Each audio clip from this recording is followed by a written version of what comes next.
देती है छूकर। तुम डरो नहीं, डर वैसे कहीं नहीं है, पर खास बात डर की कुछ यहाँ नहीं है। बस एक बात है, वह केवल ऐसी है, कुछ लोग यहाँ थे, अब वो यहाँ नहीं है। यहाँ बहुत दिन हुए एक थी रानी, इतिहास बताता है उसकी नई कहानी। वह किसी एक पागल पर जान दिए थी उसकी केवल एक छोटी सी नादानी। यह घाट नदी का अब जो टूट गया है, यह घाट नदी का अब जो फूट गया है, वो यहाँ बैठकर रोज रोज गाता था, अब यहाँ बैठना उसका छूट गया है।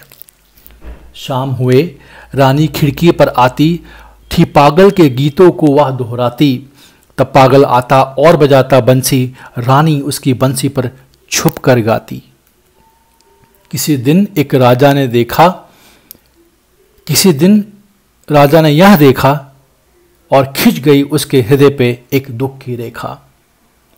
यहाँ भरा क्रोध में आया और रानी से उसने मांगा इन सब सांझों का लेखा जोखा। रानी बोली पागल को जरा बुला दो, मैं पागल हूँ राजा तुम मुझे भुला दो। मैं बहुत दिनों से जाग रही हूँ राजा, बंसी बजवाकर मुझको जरा सुला दो। वह राजा था, कोई खेल नहीं था, ऐसे जवाब से उसका कोई मेल नहीं था। रानी ऐसे बोली थी जैसे उसके इस बड़े किले में कोई जेल नहीं था। तुम जहाँ खड़े हो यहाँ कभी सूली थी, रानी की कोमल देह यहीं झूली थी। हाँ पागल की भी यहीं रानी की। राजा हंसकर बोला हे रानी तू भूली थी। किंतु नहीं फिर राजा ने सुख जाना, हर जगह गूंजता था पागल का गाना। बीच बीच में राजा तुम भूले थे, रानी की हंसकर सुन पड़ता था ताना। तब और बरस बीते, राजा भी बीते, रह गए किले के कमरे रीते रीते। तब मैं आया, कुछ मेरे साथी आए, अब हम सब मिलकर करते हैं यहाँ मनचीते।